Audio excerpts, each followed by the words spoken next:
All right. Good morning, good afternoon, everyone. Welcome to today's webinar, Florida Forward Semiconductor Edge. My name is Jessica Jungwon Kim with NeoCity Links, and I'll be serving as your moderator. Before we begin, just a few quick housekeeping notes. The session is being recorded, and we will share the link afterward. Please use the Q&A section at the bottom of your screen to submit questions at any time. We do have time reserved at the end for Q&A. Additionally, we'll also be launching a quick audience poll after each speaker's presentation, so please be sure to share your thoughts with us. It's a great way for us to gauge the room and to keep the conversation interactive. Today, we're here to explore how Florida is positioning itself at the cutting edge of the semiconductor industry. Semiconductors are at the backbone of everything from aerospace and defense to electric vehicles, smart devices, and future mobility. Florida, with our thriving aerospace sector, advanced manufacturing ecosystem, and world-class universities, as well as strong ties with international partners, is uniquely poised to take a leadership role. Through this webinar, we'll dive into Florida's strategic advantages in semiconductor innovation and manufacturing, the role of partnerships with academia, industry, and government, opportunities for global collaboration and investment, and the future workforce powering this next wave of growth. I'm honored at this time to be joined today by a distinguished group of leaders. Alex Kelly, Florida Secretary of Commerce. Matt Swanson, Chief Operating Officer of Florida Commerce and Interim President of Select Florida. Bridget Taruga, Strategic Advisor and Partnership Lead, TIP Directorate of the National Science Foundation. Ron Piccolo, Interim CEO of Florida Semiconductor Engine. David Arnold, Professor, University of Florida, and Director of Florida Semiconductor Institute. Destin Wells, Senior Vice President of Orlando Economic Partnership. Amanda Clavijo, Assistant County Manager of Osceola County Government. And Glenn Oliver, Senior Millimeter Wave Packaging Engineer at IMEC. Each of our speakers brings a unique perspective spanning government, industry, academia that reflects the multidimensional nature of Florida's ecosystem. After each presenter, we'll launch a short poll. We encourage you to take a moment to answer. It would only take a few seconds, and your responses will help guide the discussion. Our first speaker is Alex Kelly, Florida Secretary of Commerce. Secretary Kelly leads Florida's Department of Commerce, overseeing the state's economic development strategy and ensuring Florida remains one of the most business-friendly states in the nation.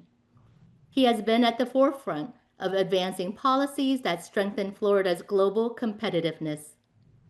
Joining him is Dr. Matt Swanson, Chief Operating Officer of Florida Commerce and Interim President of Select Florida. Dr. Swanson plays a pivotal role in driving Florida's international trade, investment, and business development initiatives. His leadership is helping position Florida as a global hub for innovation and advanced industries. Secretary Kelly, we're honored to have you with us today. The floor is yours. Well, thank you so much. And thank you all for being here with us today. Depending on where you are, either good morning or good evening. But thank you all so much. Again, Alex Kelly, Secretary of Commerce for the state of Florida. And it's truly a great opportunity to talk to you all today, wherever you're dialing in from.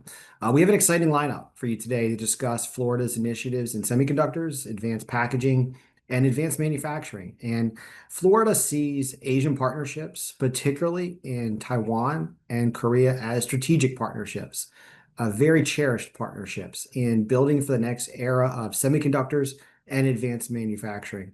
Our Select Florida team, which you'll hear about in a little bit, and partners have been to both countries many, many times in the last few years. I personally traveled to Korea in April 2023, and I'll be in Taiwan in less than a month from today. And, it's so important for the state of Florida, these partnerships. And I'll give you a little background about how we're doing as a state and why this conversation about semiconductors is so important and so timely for us. Right now, Florida is the third largest state in the United States, third largest by population. More importantly, though, we're nearly a $1.8 trillion GDP economy. We're actually about the same size as the economy of Korea. Right now, Florida is for 9 consecutive years number one in higher education in the United States, according to U.S. News and World Report. For 3 years consecutively, we're number one in talent development and attraction, according to Lightcast. And for 3 consecutive years, according to CNBC, we're the number one economy in the United States, the fastest growing economy in the United States. And a big reason why that's working, a big reason why Florida is succeeding in terms of talent development, higher education, and the economy is we really have elevated engineering talent and research and development talent across all sectors, including aerospace and aviation, life sciences, manufacturing, and areas such as semiconductors, photonics, and advanced packaging. Florida actually ranks number 5 and growing in semiconductor employment with some of the most diverse use cases for chips in the world, including, as it was mentioned, the aerospace industry. Moreover, we continue to invest in talent because we want to be a welcoming place for companies from around the world to grow here. So we continue to invest in talent here, with our governor investing very recently more than $400 million in workforce education alone over a 2-year period for semiconductors. That has helped develop Neo City in Central Florida, which you'll hear more about, the Florida Semiconductor Institute, which is led by the University of Florida, the Florida Semiconductor Engine, and partnerships and commercial acceleration, all that you'll hear about today. And so, with that, again, so very excited that you've joined us. I hope you learn a lot. And moreover, I hope we have an opportunity to follow up after today's call and really begin some incredible partnerships. With that, I'm going to turn it over to my friend and colleague, Matt Swanson, the president of Select Florida. Thank you, Secretary Kelly, and good morning or good evening to everyone joining us. I appreciate everyone's time and investment in being here tonight. Now, I won't repeat what the Secretary said, but ultimately what I hope that you'll see after spending time with this group is that Florida has the right ecosystem to support research and development, semiconductors, advanced manufacturing, and photonics, that it's become a targeted industry of our targeted industries as we look to collaborating with partners both in the United States and in Asia, South Korea, and Taiwan specifically. It's all the more important as we look at the global economy that we do business with friends and allies and those that we can collaborate with and learn from and ultimately work together in this vital industry. And so I bring warm greetings on behalf of Select Florida, the state's international commerce organization and a direct support organization, or what I like to call a subsidiary of the Florida Department of Commerce, working in collaboration with our state to attract international business and to make sure that those from other countries who want to do business in Florida have the right ecosystem and find Florida as the true global gateway and launching pad that it is for success in the United States. And the not so secret to our success is partnerships. And as Secretary Kelly mentioned, we have the right partnerships, our right partners here with us tonight. And I believe that what we'll demonstrate is that we've created the right ecosystem to foster collaboration and to support business success and advancement in industries. I want to thank all of our partners who are here, everyone for participating, and Jessica for moderating tonight, and look forward to the conversation. Thank you. Thank you, Secretary Kelly and Dr. Swanson, for setting the stage. Audience, before we continue, please take a moment to answer the poll that is now appearing on your screen.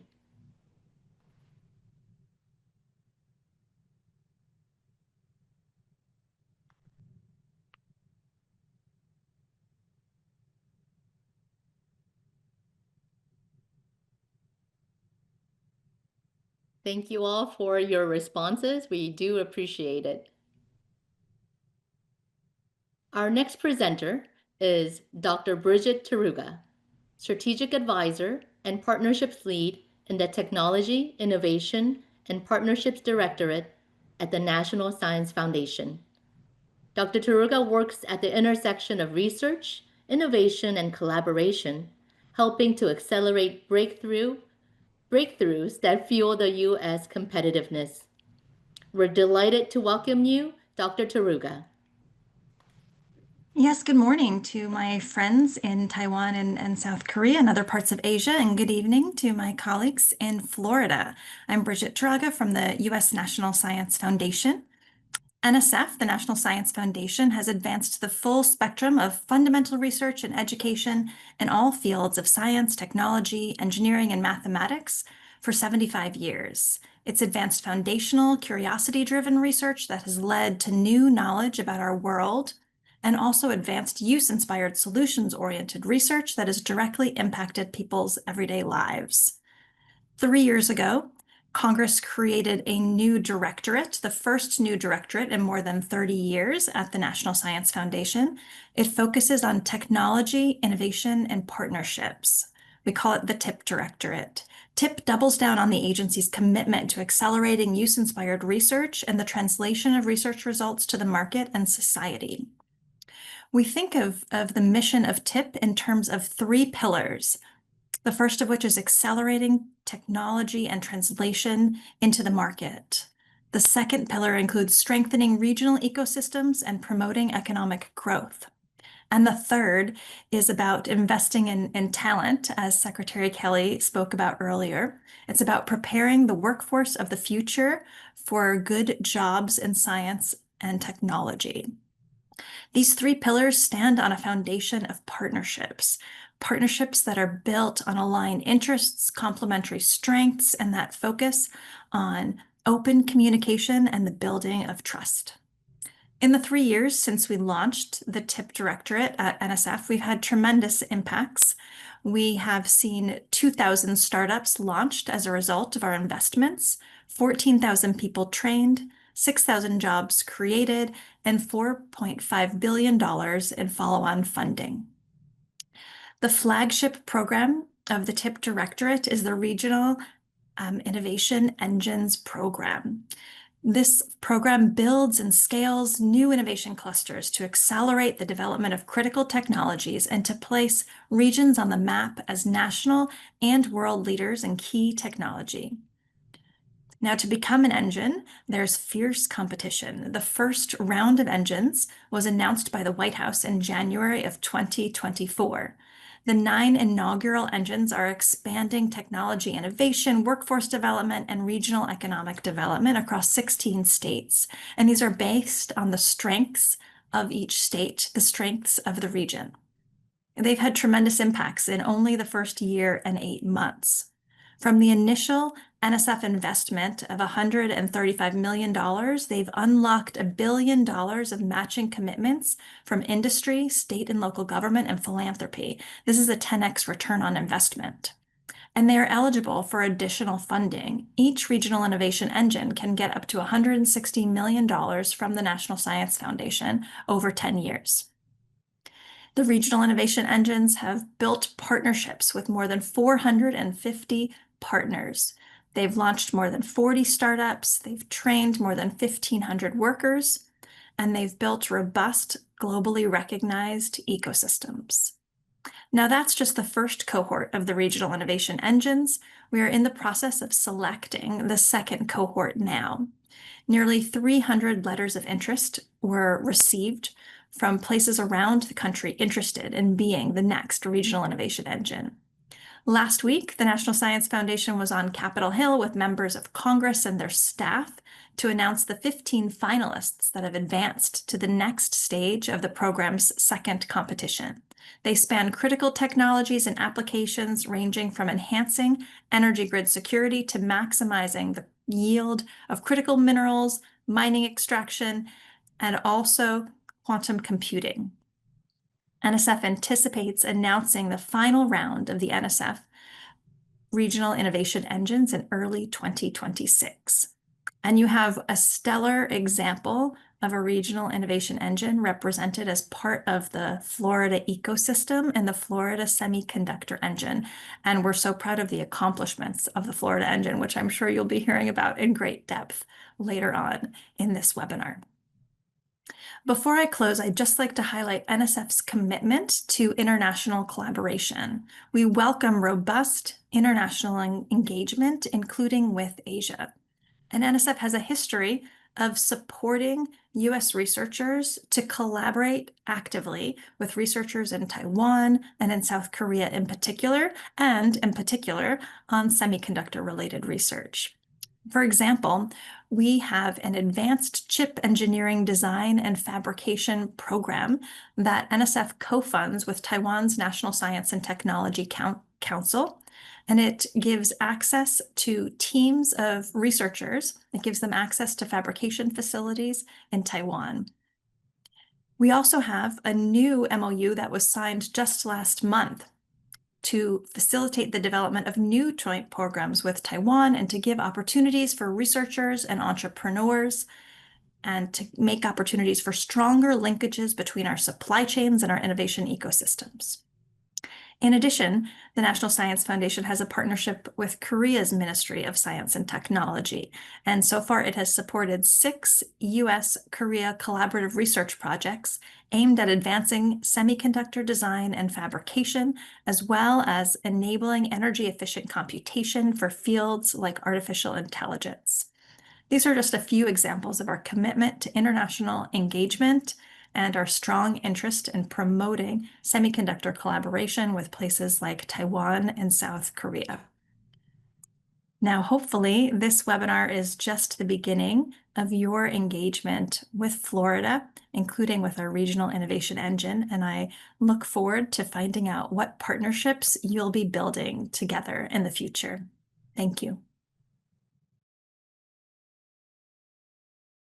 Thank you, Dr. Taraga, for that national perspective. Audience would like to hear from you now. A quick poll should appear on your screen.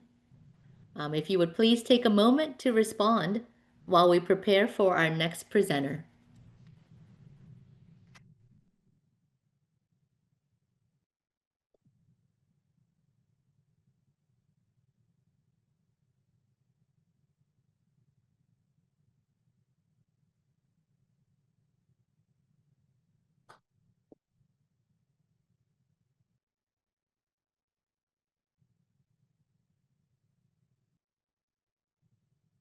Our next speaker is Dr. Ronald Piccolo, Interim CEO of the Florida Semiconductor Engine. Dr. Piccolo is leading the Florida Semiconductor Engine, bringing together academia, industry, and government to create a thriving semiconductor ecosystem in Florida. Dr. Piccolo, we look forward to your overview. Welcome. Thank you. Thank you for the opportunity to describe the Florida Semiconductor Engine. As Dr. Taraga noted, we were one of the beneficiaries of the innovation with the National Science Foundation and its regional innovation hubs. In last year, we were awarded one of the inaugural awards to stand up a regional innovation hub here in Central Florida, focused on semiconductors. So I'd like to take a few minutes to tell you about the engine and what we've accomplished in the last year, and some opportunities perhaps to be partners. So as Dr. Taraga described, the purpose of the innovation engines is to accelerate critical technologies like semiconductors and artificial intelligence and biotechnology.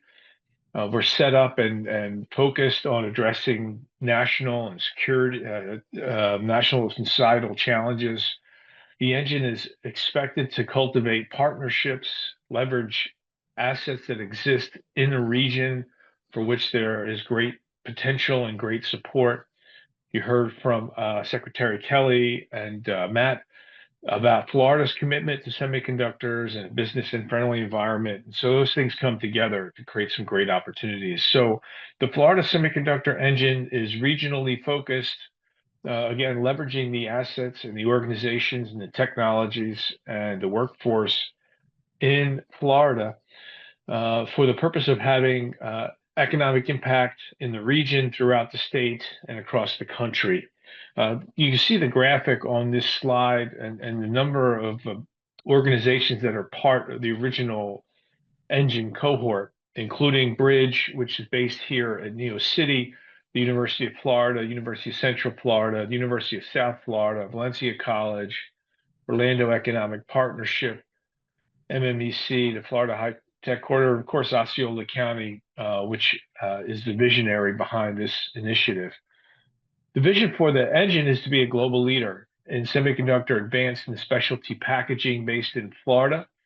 And that's an important element in the semiconductor design, fabrication, test, and production process.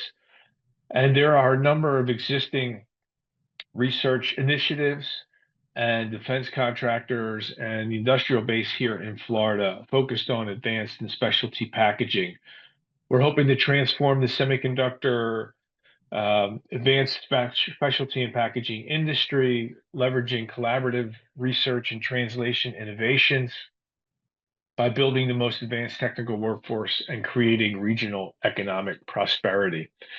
In the last year, we're pleased to report that the engine and its efforts have sort of validated the notion that Florida is a good place for investment.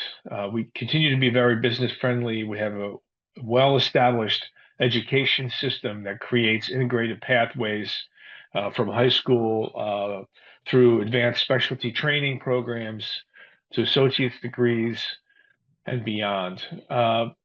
We've initiated partnerships throughout the region between the industrial base and the academic units. We've seen through the investments by NSF, which have been complemented by investments from the state and even from private industry, progression in the translation of research projects from lab towards commercialization.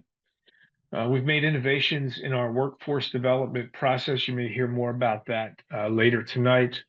And I think we're proud to report, when it comes to workforce, some of the ways we've been able to transform the careers of people who live in Florida. They've got new opportunities for different kinds of careers and advanced careers, in no small part to the effort we've made. I won't repeat all of what Dr. Taraga said, but the NSF Engine program has created regional hubs for the purpose of boosting innovation, creating sustainable innovation. It's a creative experiment to put innovation throughout the country and to tap the talent and the expertise and the assets that exist and that are distributed across the country. Next slide, please. The region of service for the Florida Semiconductor Engine was initially conceived to be 7 counties. You can see where the engine is located just south of Orlando. And a primary and initial region of service includes to the East Coast and Alachua County, where the University of Florida is. But there are plans as early as next year to expand the coverage and expand our exposure throughout the larger part of the state, as you can see in the light blue. Next slide, please. As you would have heard from others, there's a wonderful business environment and existing ecosystem for semiconductors in Florida. The purpose of this map is to show you a sample of the companies that are located around the state that are in the semiconductor industry. It's often surprising to folks that there's as much semiconductor activity in Florida as there is. But as you heard from Secretary Kelly, we're a major economy and continuing to grow. And semiconductors is a focus not only for the country, but especially for our state. And as this chart is meant to portray, there's quite a density of companies in design, test, small level production, contract manufacturing, and a large defense industrial base in the state. Next slide, please. In our particular engine, we've already formed a pretty robust regional cluster of those semiconductor companies. This is an effort of the engine. One of the primary strategies for the engine and part of its purpose is to coordinate and convene the various organizations or companies or academic institutions that are associated with this business in the industry. And so there's a regional semiconductor cluster that includes 39 different companies throughout Florida. As you might expect, this is where coordination and collaboration takes place, where best practices are shared. The engine has been part of this cluster and observing it for years, and now get to take part in encouraging collaborations. And we're already seeing it in the last 18 months. Companies that wouldn't necessarily have worked together have come together in part because of the engine's work. Next slide, please. And this is a lot of information on the slide, but for the sake of the audience, just to kind of highlight the RDT&C stands for Research, Design, Translation, and Commercialization. This is meant to introduce at a high level the strategy for research and design of the engine. So you can see that there are a number of technology and application thrusts that the engine has identified are particularly critical in the semiconductor fabrication process. These thrusts leverage some of the expertise and the assets that are already in the region. They're critical on many technology roadmaps. And so this is part of the engine's research, design, translation, and commercialization strategy to focus on packaging platforms, materials, process integration, hardware and software security, assured security, systems applications, and product enablement. Those are the technology and application thrusts that are critical for advanced specialty packaging. So I introduced this to those who are watching to portray and demonstrate the fundamental strategy of the engine and its focus. And then also you'll see that the engine invests in a number of digital engineering solutions and a number of workforce development solutions in recognition that the engine is meant to be a catalyst for economic development. It's meant to uniquely enable technology development, and in large part, that depends on our ability to develop and train an advanced workforce. I think you can go to the last slide. And that's a quick overview of the Florida Semiconductor Engine. As I mentioned, we're fortunate to have been funded by NSF. We're finishing our second year. So far, we've been able to foster partnerships throughout the region, both of research, design, and production companies. We've observed and encouraged the translation of research and design projects through commercialization. We're enhancing the workforce throughout the state, and which reveals itself in some wonderful progression in career trajectories.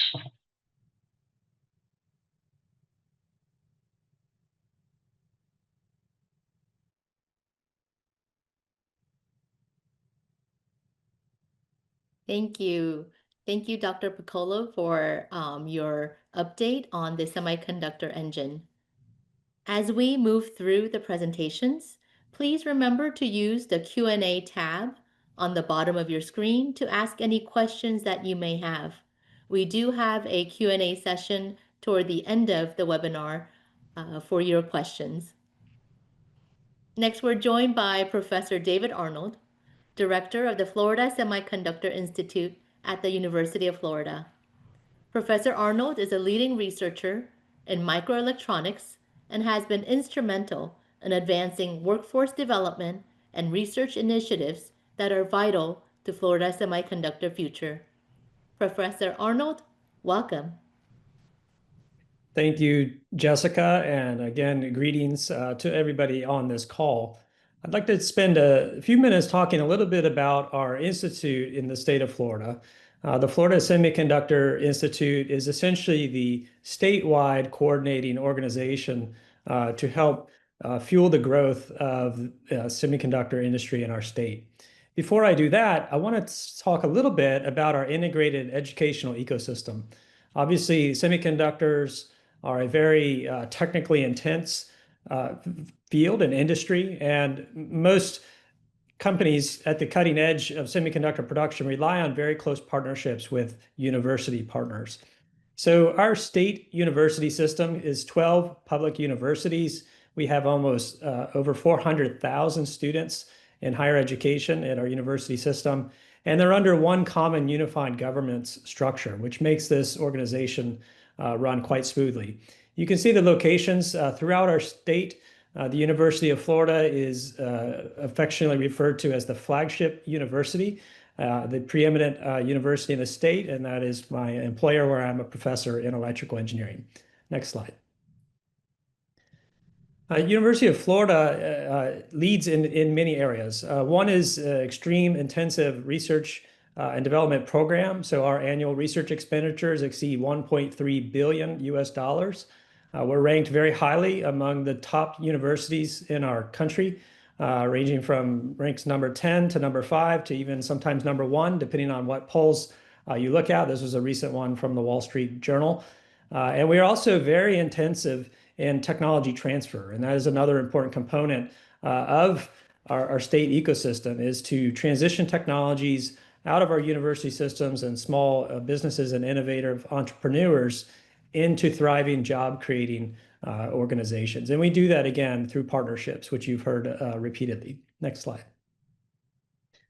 The University of Florida is unique as one of the oldest universities in our state. And we've been very prominent in the semiconductor research and development enterprise for decades. We were one of the first universities in the United States to have a clean room on campus where our faculty and students could do research. And we have a long legacy of very well-revered inventors and contributors, both in the academic and industrial world in the semiconductor space. Notably, Tom Saw, who is the inventor of CMOS electronics, was on our faculty. Shuji Nakamura, inventor of the blue LED, a Japanese researcher, did work here at University of Florida. Chris Malachowski is the co-founder of NVIDIA, arguably the largest and most important semiconductor company in the world currently. And we're excited about all the things that are happening in our state. Next slide. As mentioned before, many people do not realize Florida is a semiconductor state. We rank 5th in the nation with about 13,000 employees currently in our state. We do not have a headline company like an Intel or TSMC, but we do have over 400 semiconductor establishments that do very important work across all aspects of electronic systems integration. Many of these companies are focused in areas such as aerospace and defense, and particularly unique to Florida is our space industry, and that's an area for continued growth. Next slide. This chart you saw earlier, so I won't repeat it, other than to say that we do have several hot regions of focused work that are distributed throughout the state of Florida. Many of you have visited Florida, perhaps. If you're from abroad, probably Orlando or Miami. But our state is very large in distance. And so we try to engage and empower the entire full strength of our large population and innovation of our people. Next slide. Our vision for the Florida Semiconductor Institute is for Florida leading the world in specialty electronics. And the reason we use that tagline is we want to differentiate ourselves between what's happening in other states, such as Texas, Arizona, California, and New York. We believe, and what we've been good at for many years, is critical electronics that form the backbone of mission critical systems. We do not have the large, massive fabrication facilities such as a TSMC for large, high volume manufacturing and production, but we're very happy focusing on some of these higher value, high mix, lower volume product lines. Our mission in the Institute is really threefold. We execute and catalyze R&D programs with oftentimes university and industry partners throughout the country, throughout the world. We do a lot of workforce development, not just at the university level, but all the way down into the K through 12 system and our state or community college system. And then, like the engine, we want to help coordinate the broader ecosystem. Our goal is clear. We are trying to create a robust industry and grow our semiconductor employment by 10,000 jobs in the coming 6 to 10 years. Next slide. Examples of specialty electronics. I'm not sure how many technical people are on the call, but I'm sure there's some. So things that are hot and we have expertise throughout the state, not just at University of Florida, in 5G, 6G, RF integrated modules, ultra wide bandgap materials and devices, photonic integrated circuits, particularly thinking towards lower power compute, assured physical microsystems for hardware security. Quantum science and engineering is another major focus and growing area. Obviously, a huge interest in electronics for space to support space and commercialization of space, and ultimately a lot of materials design and discovery as well. Next slide. Why Florida? If you're thinking about, I saw the poll earlier, many people on this call might be interested in thinking about growing or moving or planting a business in Florida. Some of them are obvious. Florida is a wonderful place to live and grow and raise a family and have fun and golf and enjoy water and sun. We also have very strong, robust, resilient water, electricity, and roadway and logistics infrastructure. Many people think of hurricanes with Florida, but we've built our infrastructure to withstand that. And hurricanes these days, thanks to a lot of investments from our governor and many governors before, are more of a nuisance than a catastrophe. As mentioned, we have a #1 higher education system in the country for 9 years running. Let me say that again. For 9 years running, the #1 higher education system in the entire United States. Vibrant economy, space and defense industry, and supportive legislative and government and business-friendly policies. Next slide. The other thing that we have that is unique is top to bottom alignment. We are trying to leverage all the assets of our state to make strategic investments and coordinate stakeholders. And that starts at the top. And the top in the state organization and the state, of course, is the governor of each state in our country. So Governor DeSantis has been a fantastic champion in this important industry as others. But we have alignment with different agencies in the executive branch, Florida Commerce, you heard from Secretary Kelly, our career source, our Department of Education, and the workforce apparatus to help not only educate and train our students, but actually get them placed into meaningful careers. You can see all of the alignment of our educational system from young school, kindergarten, all the way up through PhDs. And of course, the complete engagement and guidance from our semiconductor industry, telling our educational systems what kind of jobs they need, what are the skills, and the numbers of people that they need trained at each skill level. Next slide. The Institute really has a holistic view. We have two bodies, and I don't expect you to recognize these people, but I do want to acknowledge we do this with a very intentional strategic mindset. We have a Global Strategy Council. These are 4 individuals who are out throughout our nation who are in prominent positions and have a wealth of experience. One is from a leading industry, Corvo. Another is a very well respected and revered emeritus professor from Stanford. Linda Hudson is a former CEO of BAE Systems, a large defense company. And Todd Youngkin, if any of you are familiar with the Semiconductor Research Corporation, has been a champion for industry-university partnerships for decades. The next slide shows more internally within the state. We have a broad cross-section of people who help guide and help us make the decisions of how to invest the resources that the state has entrusted to us. You heard from Alex Kelly in the upper right there, Don Fisher in the county, and a whole wealth of people from our university systems, from our state colleges. We have a large industry membership as well. And we have representatives from the venture capital and entrepreneurship community as well. Next slide. So in the Institute, we do many things. This is just a snapshot. I mentioned R&D, focused on training, but also credentialing and certifying students, whether that's through a degree or other form of credential or micro-credential. We're very much engaged in the U.S. CHIPS Act, which is a major focus of attention. We help try to raise the awareness of the opportunities in Florida, like tonight's program. And we really spend a lot of time with our researchers and faculty and students in our university system, but also reaching down and provide those career pathways for students who are coming up through our high school system and are looking at options for careers at the university level. Next slide. Just want to highlight in my last two slides, two examples of the kinds of things that we do in Florida. Some of you in the US have, I'm sure, heard of the CHIPS Act and some of the major federal investments that are being made. We are very engaged throughout the nation with our peers in industry and other high academic institutions.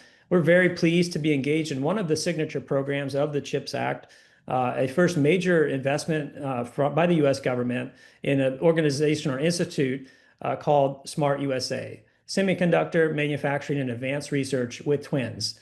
This is an institute focused on using AI and digital twin technology to help amplify and accelerate the time it takes to go from a new electronic or chip design concept all the way through high volume manufacturing by using a combination of simulations and real-time data that's gathered in the manufacturing process to help accelerate that time to production.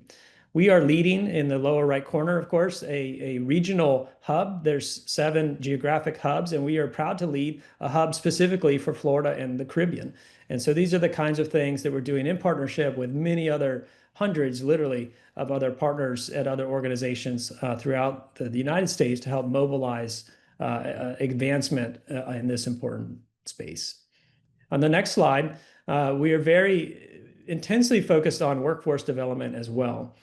On the lower axis of this plot from left to right, you can see sort of a map from going from our K through 5 to 6 through 12, primary, secondary school, through state college, tech college, all the way up through graduate educational levels. And then on the y-axis, you can see programs going from awareness activities through career exploration, formal training, credentialing and certification, all the way up through employment.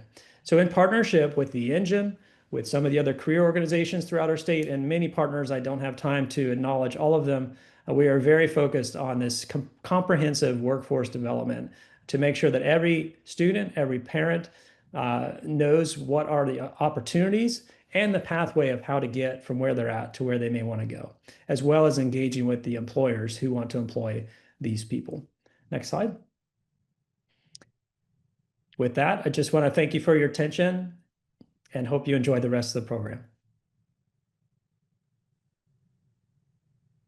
Thank you, Professor Arnold, for your insights. Audience, this is the moment to take time to complete the poll before we move forward. If you would take a moment to answer the poll, it will help us greatly.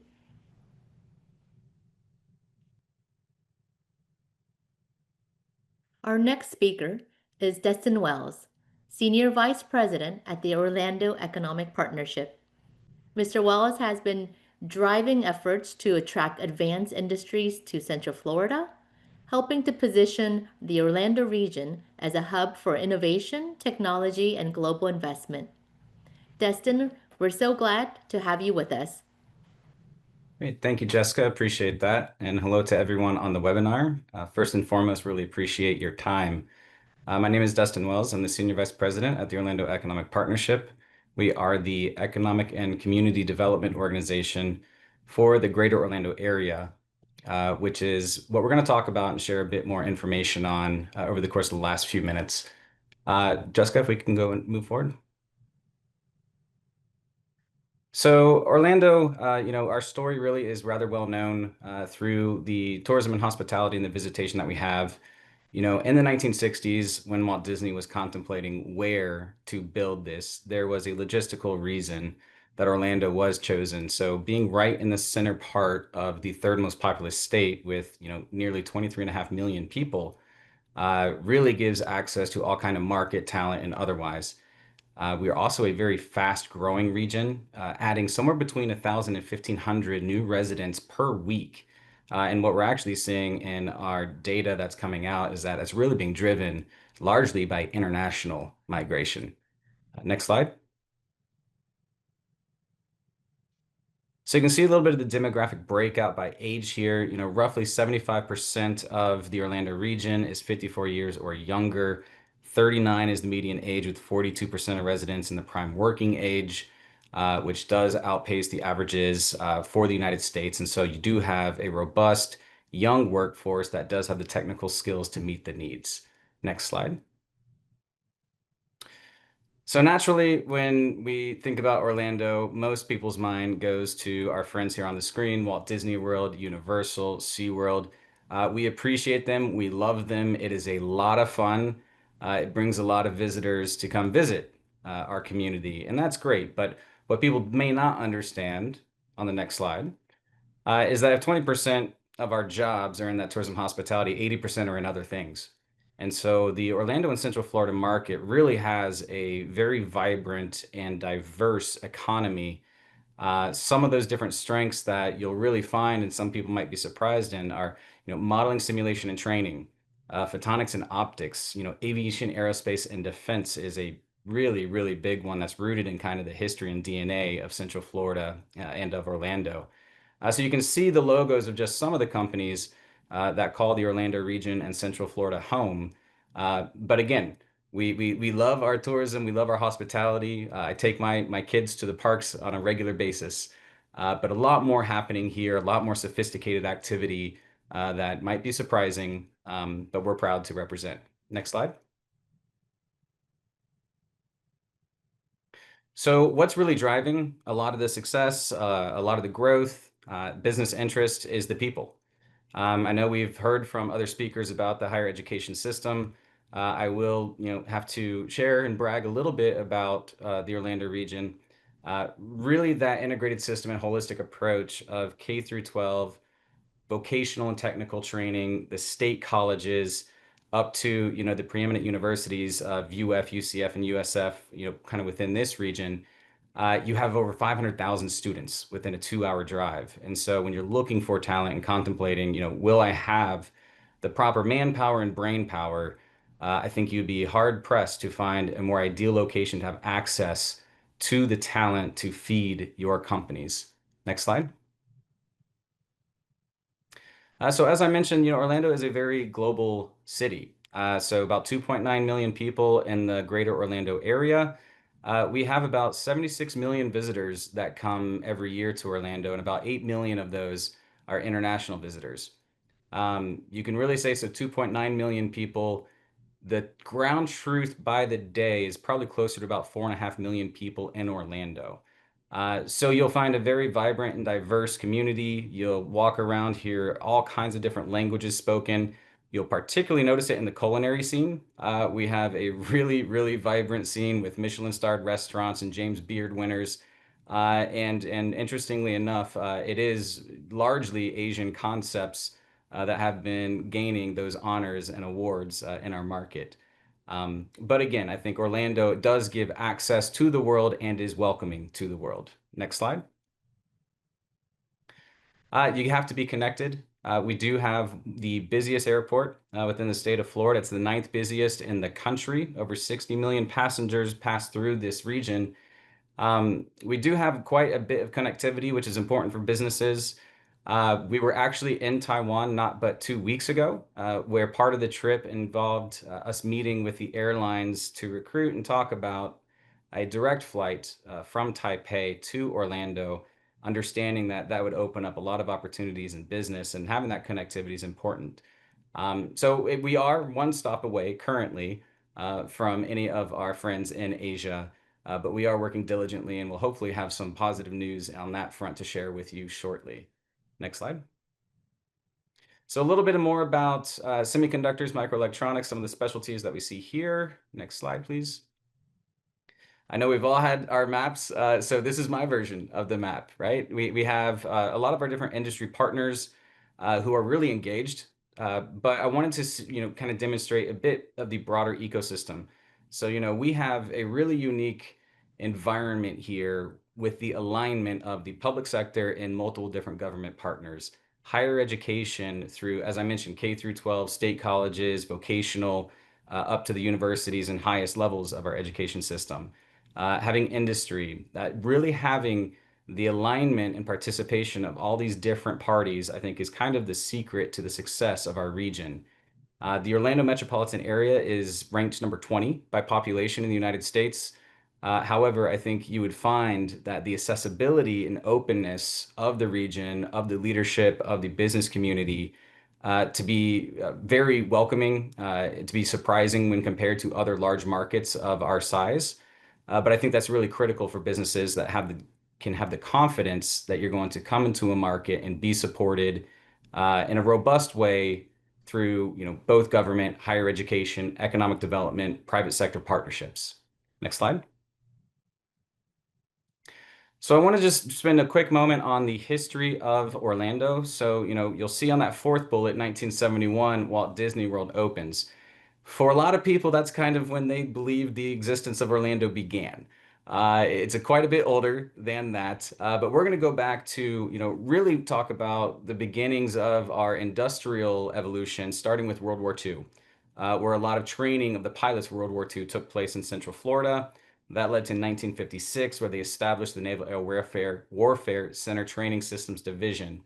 That has since evolved into the leading modeling, simulation, and training cluster in our country, where we have all of the different military commands that have their procurement for training services here in Orlando, writing $6 to $7 billion of contracts in that space. So it started with people going in the air in aircraft, and now has evolved to where you have some of the most sophisticated simulators that are integrating all kinds of technologies, training war fighters, and ensuring that those in our defense sector are properly prepared.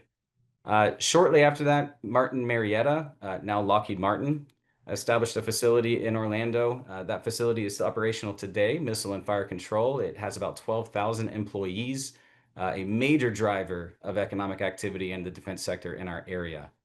In 1963, UCF, which was actually originally Florida Technological University, is founded. And this was a purpose-built university specifically to generate and drive talent for the space race. That still maintains today, as we have the nickname for the University of Central Florida is Space U.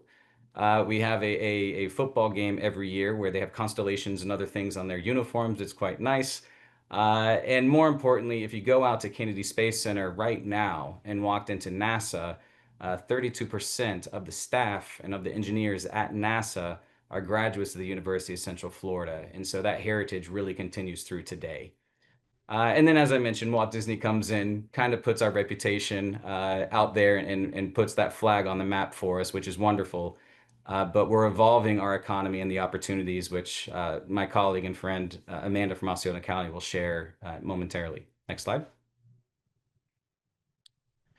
So again, ecosystem, you want to have critical mass. So, when it comes to manufacturing, a lot of people are rather surprised at the robust nature of the advanced manufacturing sector within Florida. But when you think about people, businesses, and graduates, those are all the different considerations for feeding your company, for having the kinds of partnerships, for having the supply chain. So it's important to understand that we do have a fairly robust network of companies, both semiconductor and directly, but also those industries that are fed by, enabled by the semiconductor industry, particularly focusing in with our aerospace and defense and our photonics and optics. Next slide. So as has been mentioned, advanced packaging is kind of the focus within the semiconductor processes, really driven by our defense sector there. I would like to point out that last bullet where Osceola County and Skywater Technology are contracted to establish the nation's first fan-out wafer level packaging capability. This is a very unique thing. I've talked with quite a few different companies around the world within the industry, and hearing that there is a government, a local government, Osceola County, which is named as this contractor to the Department of Defense to deliver these services, I think is a really unique indicator of the type of commitment, forward thinking that Osceola County in this effort really has. Next slide. So really just bringing it together, why does this area make sense? Why has it been successful? It's about people. You got to have the generation of the talent from our education system. You have the attractiveness of a lot of people moving here. So you have talent, you have labor. And really, as I mentioned, you're going to have the pieces to make you successful in those enabling forces around you. Next slide. And so again, Orlando Economic Partnership, Economic Development. So myself and my team, we are charged with sustaining, growing, and diversifying the economy of the Orlando region. And so this is my team that has focuses within semiconductors. We are here to assist companies in any way that they may need. We understand that the proposition of coming into a new country, establishing a new office or manufacturing facility is quite a challenging thing to do. And so we are here to help make that process as easy, smooth, and successful as possible. And with that, I would like to thank you all for your time. Thank you, Jessica. Thank you, Destin, for your regional perspective. And next we have Amanda Clavijo, Assistant County Manager for Osceola County. Ms. Clavijo has played a central role in the development of NeoCity, a district dedicated to next-generation semiconductor research and advanced manufacturing. Amanda, thank you for being here. Thank you so much, Jessica, and greetings to everybody on the call.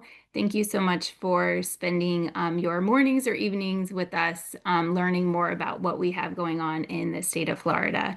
So I'll cover specifically what we're doing in Osceola County and highlighting our Semiconductor Innovation District, NeoCity. And so just to get us started, I also have a map of Florida, but highlighting where Osceola County is located. We are centrally located just south of the city of Orlando, where we do have the theme parks, which many of you are probably familiar with. And we can go to the next slide. And then here, just to start the conversation, is the master plan of NeoCity. NeoCity is a 500-acre master plan campus. There will be areas focused on R&D, on fabrication facilities, and then some area along the water's edge that will be focused on some of the mixed use, which I'll talk about in a coming slide in a little bit. And we can go to the next slide, please. Thank you. And so we do have a 500-acre master plan campus. It is pad ready with the infrastructure already in place. We have a great location, connectivity to the airports, to the seaports, both on the east and west coast and the Space Coast. We are in a designated federal opportunity zone. And one of the most unique features about our site is the county does own the property debt-free. So it provides a lot of opportunities for us to work with different private investment and developers to find the right path to get additional development on the site. We can go to the next slide. Thank you.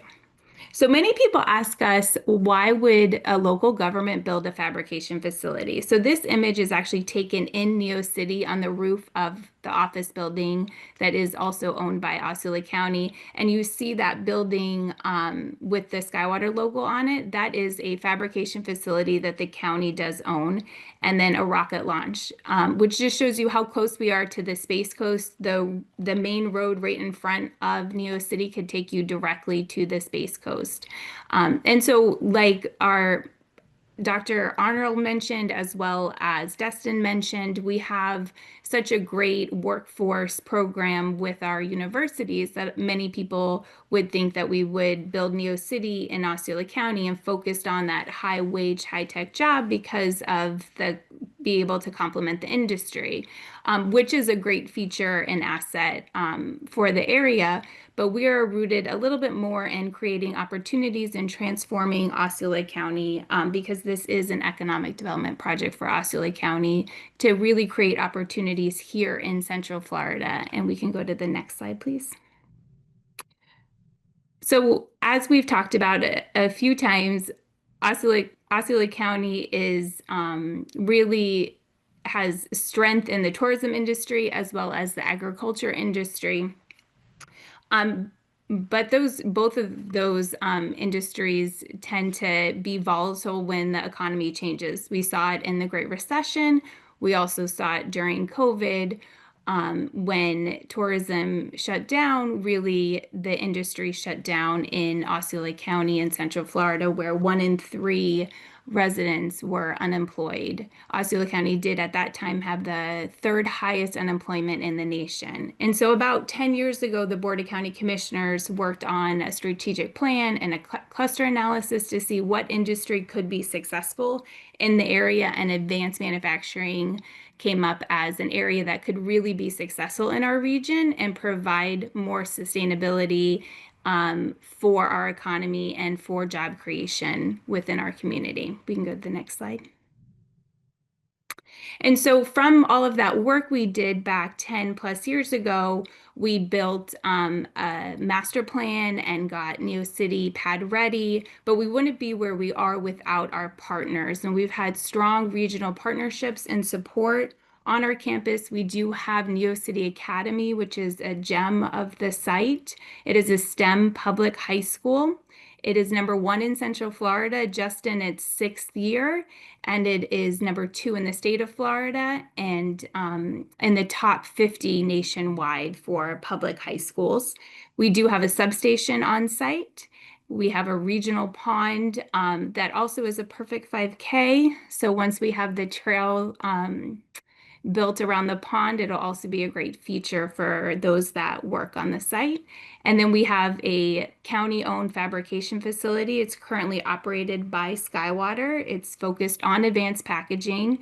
Currently, it has technologies in hybrid bonding, silicon interposer, and then with that investment from DoD, standing up the fan-out wafer level packaging in partnership with the county and DoD.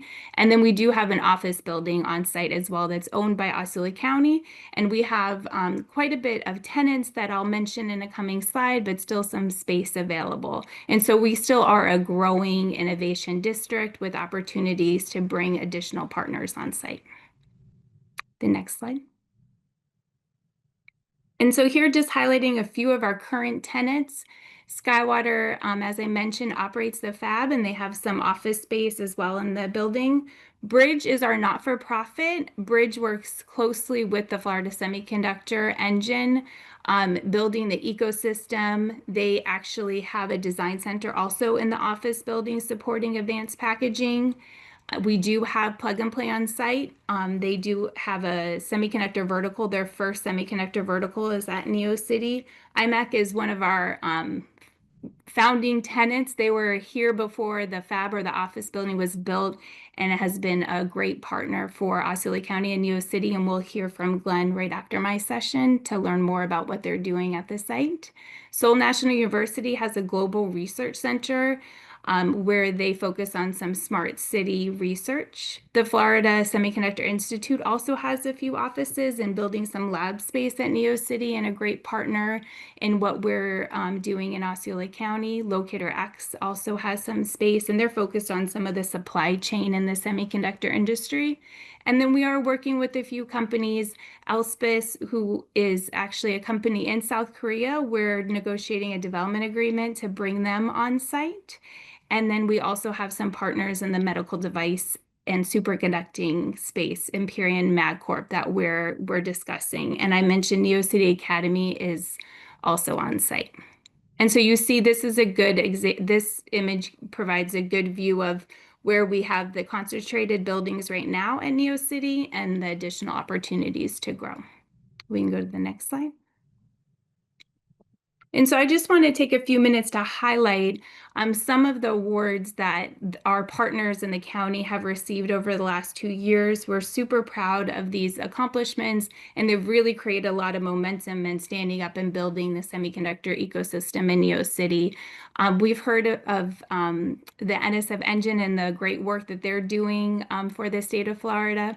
We did also receive the Build Back Better Regional Grant Challenge a few years ago, where in our last year of that award focused a lot on capital investment, and we were able to finish building out some of the space in the Center for Innovation with that award, as well as buy additional tools for advanced packaging. And then we also, with our partnership with UCF, that grant is funding and creating a digital twin of the fab. And then our partners, OEP, are helping support some of the workforce development initiatives, upskill, as well as cluster management. We also have some governance and outreach just to help really spread the word, make sure the residents know what's happening at NeoCity and in the semiconductor industry. We've also been so fortunate to receive support from the state of Florida The state of Florida has supported Osceola County and Neo City with investments in our infrastructure, our main roadways in Neo City, also helping fund a multi-tenant lab that's currently in design and will be under construction in January of next year. It'll be a 30,000 square foot lab that will support IMAX expansion on site, as well as providing space for tenants to move in and be part of the advanced packaging hub at Neo City. And then the state has also supported some specific investments in education with our partners at Valencia College, building a accelerated skills training program focused on semiconductor, as well as helping support building out a associate's degree in semiconductor at Valencia College, which has many campuses in Orange and Osceola County. One of their Osceola campuses is just right across the street from Neo City, and they have a mock clean room. They just kicked off the associate's degree in semiconductor, which is really helping build that workforce development pipeline for the semiconductor industry. And then Destin mentioned the Department of Defense contract. So Osceola County is the only local government that's a prime contractor for the Department of Defense. And we are working closely with Skywater to stand up that fan-out wafer level packaging, which is super exciting for really the nation and the state of Florida. And next slide. And just a quick highlight, in addition to the work in the semiconductor industry, we're also working with partners to build out the city center. This is a conceptual rendering of what it would look like. And the next slide kind of zooms in a little bit. And this will be the space that has a performing arts center. It will have some retail and restaurant to complement and support the site. We also want this site to be an asset to all residents of Osceola County, even if you don't work in the industry or work directly in Neo City, you'll have an opportunity to really enjoy what's being built at Neo City. And we're working with our partners, Siami and Edward J. Minskoff, to develop that area. The next slide. And I just also want to highlight a little bit about Osceola County's economic development strategy. So we focus on investment in infrastructure as well as education. My final slides will focus a little bit more on the education piece of it. But in addition to Neo City, which is a great example of that investment in infrastructure, just a few miles south of Neo City, we're actually starting to work on an area called Neo City South, which will be a complement to Neo City, providing specific economic development opportunities in our targeted industries. And this is just a conceptual early rendering of what that space could be. And then to dive in a little bit on the workforce development, one of our more mature legs of our ecosystem, this gives a really nice overview of the different programs we have supporting the semiconductor industry. I'm starting with those accelerated skills trainings that I mentioned, all the way up to PhD with our university partners. And what's really special about this is the universities and the state colleges really work with industry to help build the curriculum to help ensure that we have the proper workforce for the growing ecosystem. A good example of this was Skywater actually helped with Valencia's semiconductor technician program, really supporting the efforts at Neo City. And the next slide. And then one of the most special programs that Osceola County has invested in is a program called Osceola Prosper. Osceola County historically had a ranking of 61st out of 67th for high school students obtaining post-secondary education. This was around 2010. And with the support from the Board of County Commissioners as well as Valencia College, there was a couple of different efforts to help really increase that ranking and provide more opportunities for the residents and students of Osceola County.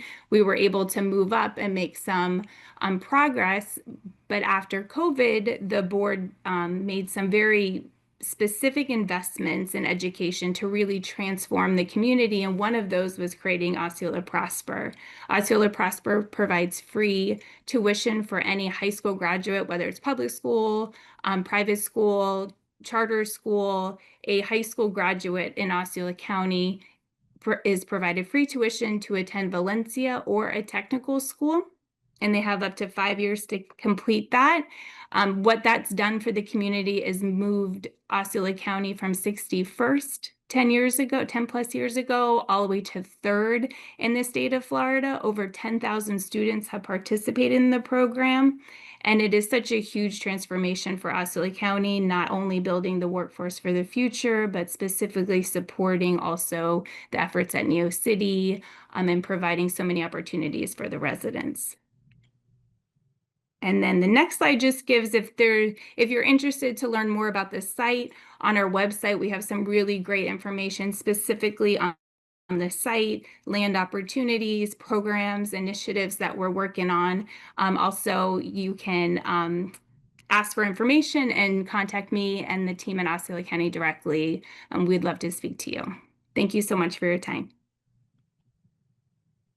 Thank you, Amanda, for your perspective and information on the developments in Osceola County. Audience members, if you would please take this time to respond to the poll that you see. We do appreciate your participation. Thank you again for your responses. Our final speaker tonight is Glenn Oliver, Senior Millimeter Wave Packaging Engineer at IMEC, one of the world's leading research and innovation centers in nanoelectronics and digital technologies. Mr. Oliver brings deep expertise in advanced semiconductor packaging, and his perspective connects Florida's ambitions to the global innovation landscape. Glenn, welcome to the webinar. Thanks, and simply advance and should take it from there. IMEC is as you said, is an independent world leader in nanoelectronics and the digital technologies that are driving 40 years of our 40 years of innovation in the industry. Here you see some pictures of our fab facility in Leuven, Belgium. We're an international player, and we're represented around the world by more than 6,000 talented employees, over 100 nationalities. But the main thing I wanted to point out is our largest presence in the United States is here in Florida. And really the foundation of IMEC strategy is reflected in our collaborative ecosystem. We bring the whole infrastructure together, the whole ecosystem together. For instance, TSMC, Samsung, Intel, those are the partners. Those are the people who go to IMEC to determine who is doing and how we do the next greatest technology. The next nodes, the next advanced technology that is developed happens first at IMEC. And then we partner with the major semiconductor players across the world to share this technology so it brings competitors together. And so we're the chip lab of the world. We try to make the world better by advancing technology. And that's what IMEC's all about. Now, how we do this and how we're arranged as an organization, well, we're arranged as a matrix organization. Fundamentally, we have a full stack of technologies. We start with materials, and on top of that, and it's for instance, the most advanced materials in the world, new materials that haven't been used in semiconductors before. Those are some of the things we're doing in Florida and doing some testing. I'll show you about that later. The process and technologies to develop those materials, and then into devices, transistors, other types of active devices, and then how those are designed into an architecture, how those systems work together, and as of course is what's driving much of the semiconductor industry is AI and software. And then we also serve markets as the matrix, and so we have a focus on scaling of the computer system, getting down to those nodes. Applications for computers from edge all the way to AI applications, health, monitoring, nanofluidics, things like that, automotive, things that go into the automotive and the next generation automotive applications. And of course, industry and consumer are fundamentally going to be part of everything that we do. So we're based on a platform of expertise that serves serves these specific markets. So this is how we're organized.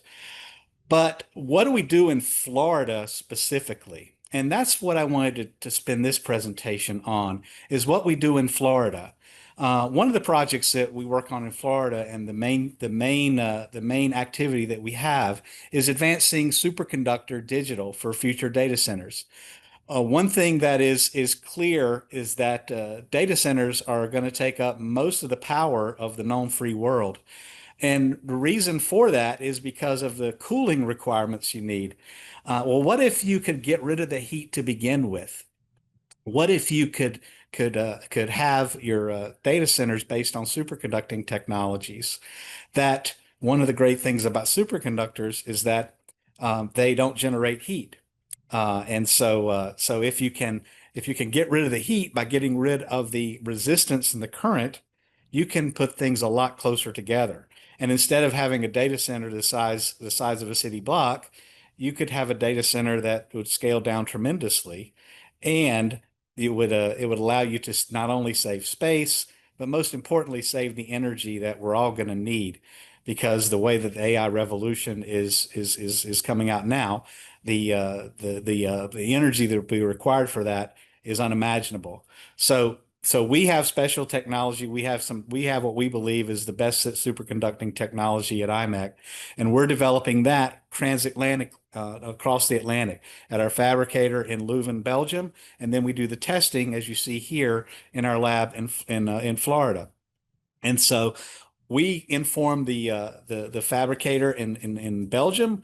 We developed the process design kits to develop this and to make it eventually be able to be offered to the general community. And we work collaboratively across the Atlantic through our team in the U.S., in Florida, and our team in Belgium, and elsewhere across the world.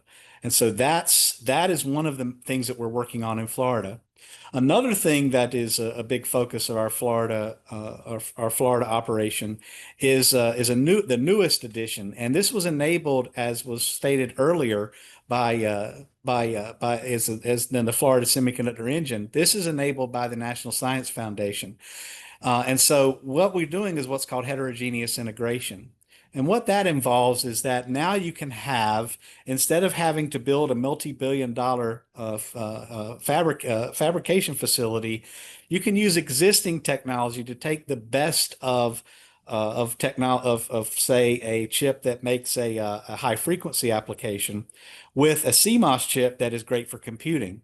And you can marry those together that aren't the greatest, latest node that's used in say a billion-dollar fab that's in Arizona or Texas. But now we can have this solution to high mix, low volume applications, which allows a much lower barrier of entry into the market. And here is just showing some of the things in the lab that enable this technology. So you can get these higher frequency applications that you can, and that is what we're kind of focusing on with this technology.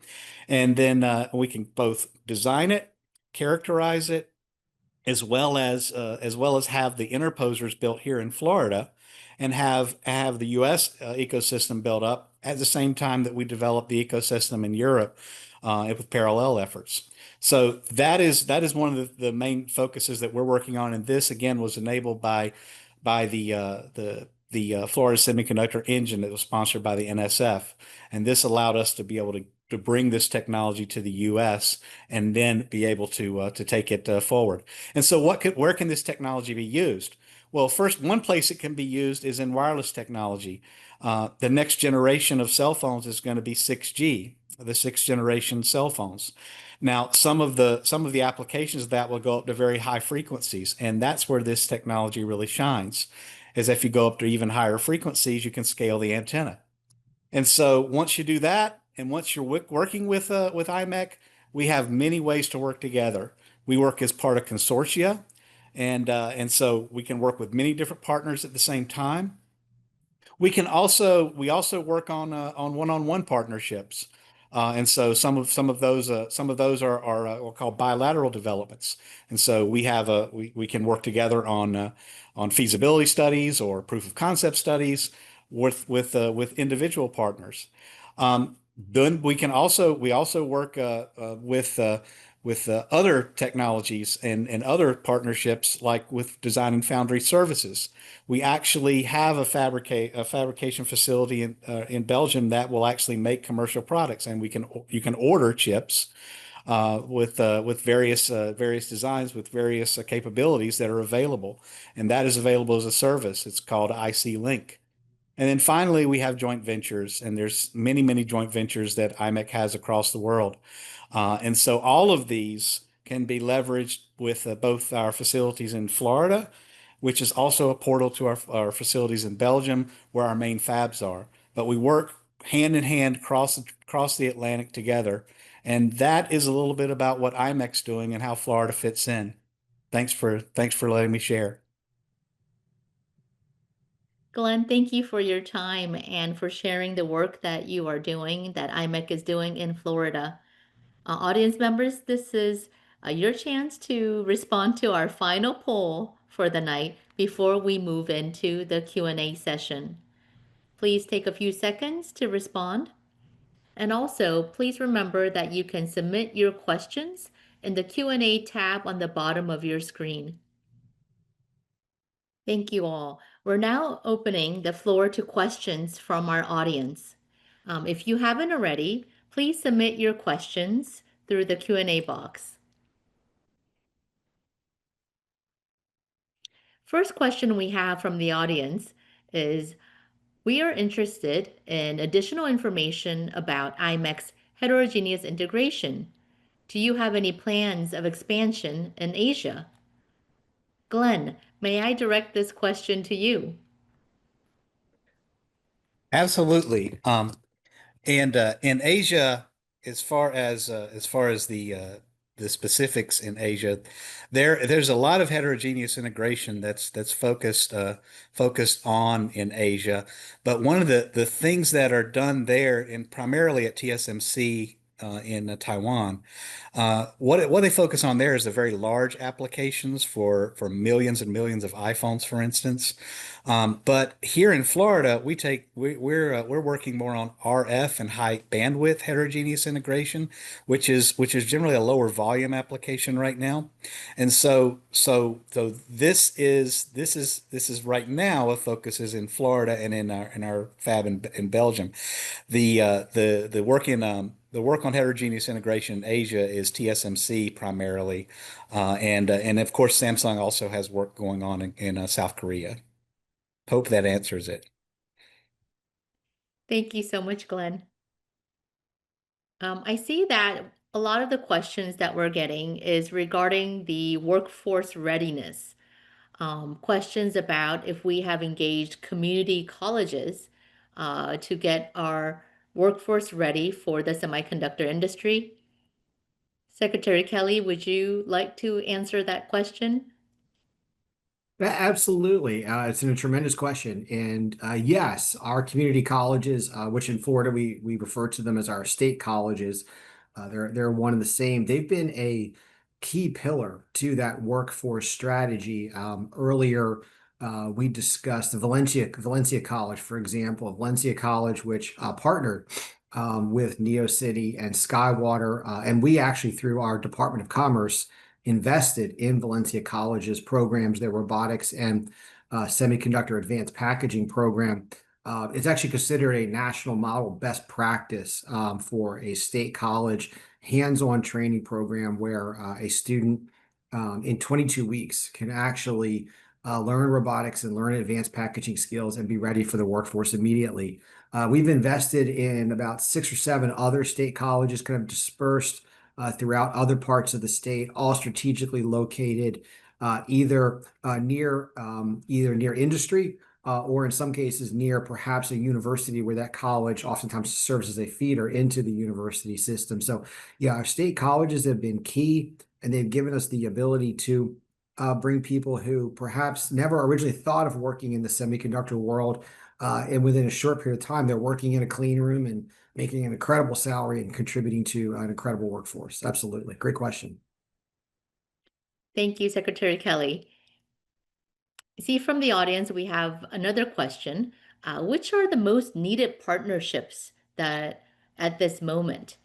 And I'd like to direct this question to Professor David Arnold. Sure, great question. I think it's hard to prioritize which types of partnerships are most needed.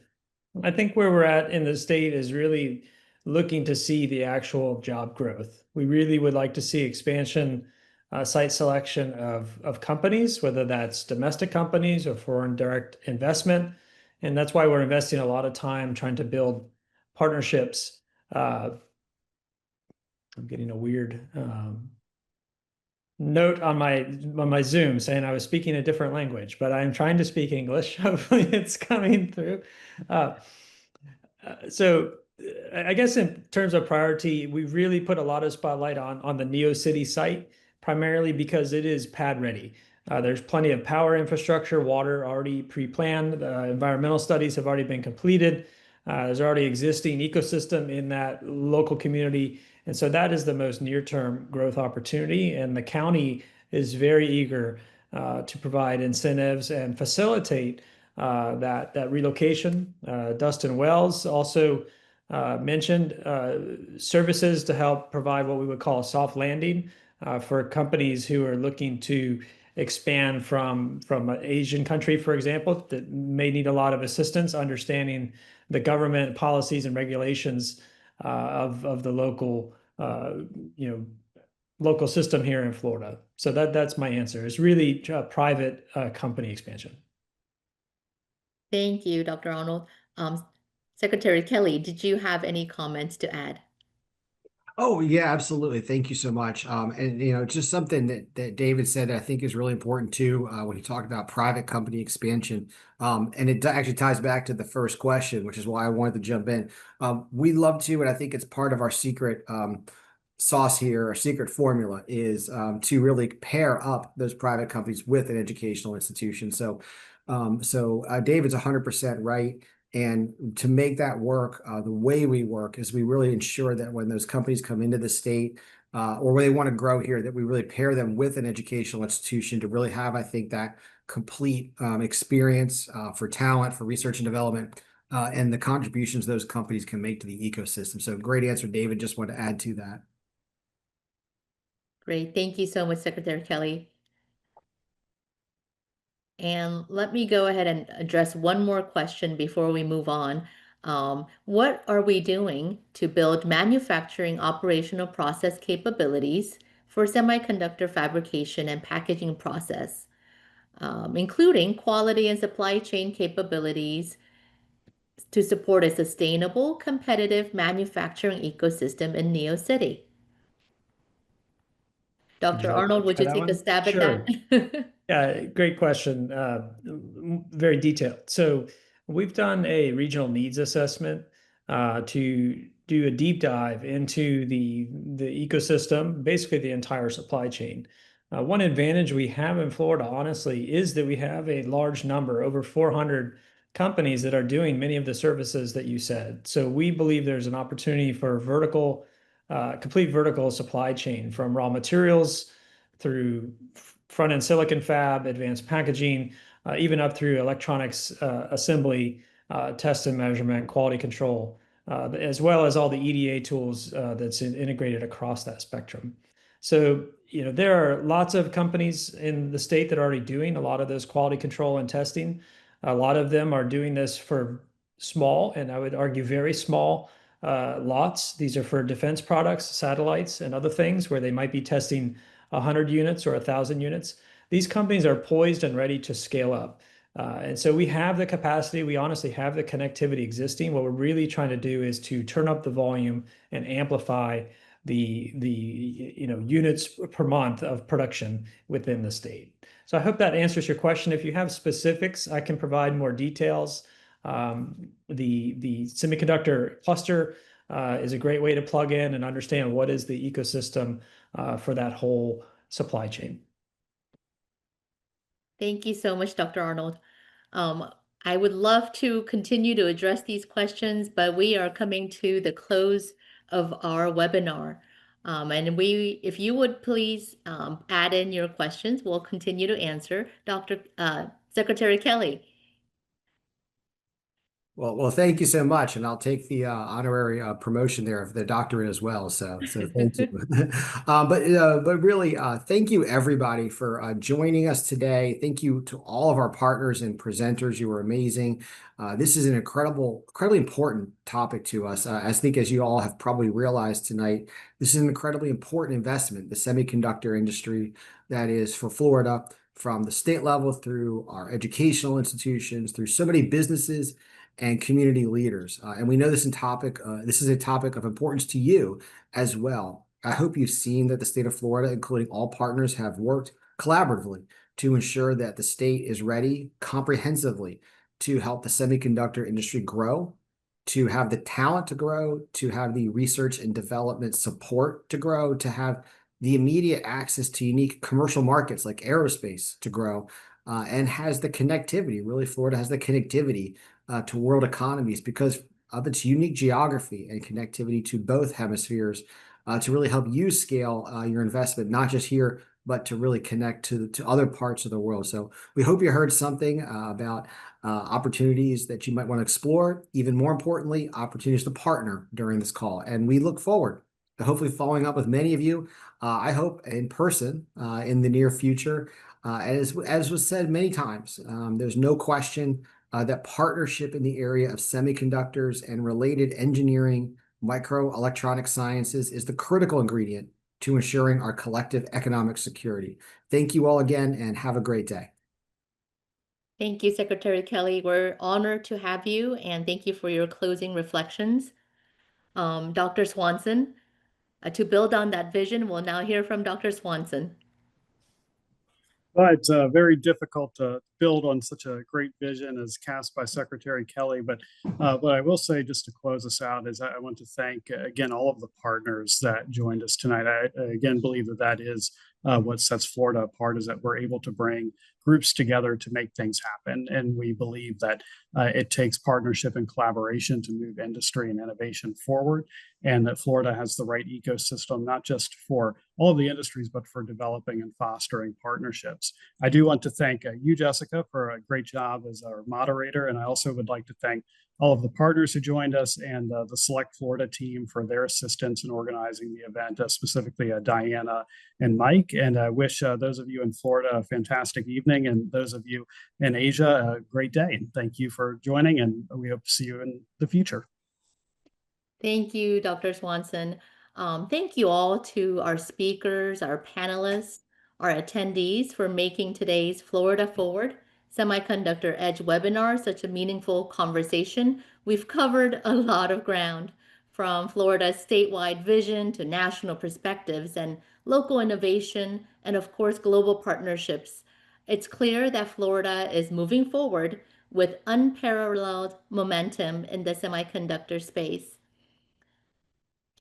Before we close for the day, we would like to capture this moment together.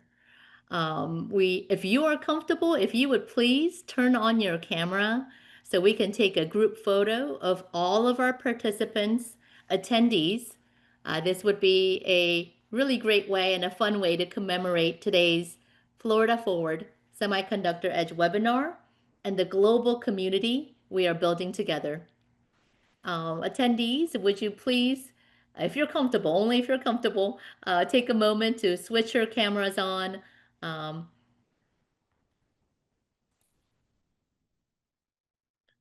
think we have very shy attendees. Diana, are you ready? If you would please take a moment to turn your cameras on. All of our audience members, we're inviting you to join in our group photo. I think that some of the attendees' cameras are disabled in the webinar. Oh, our technical team, is there any way that we can enable their cameras?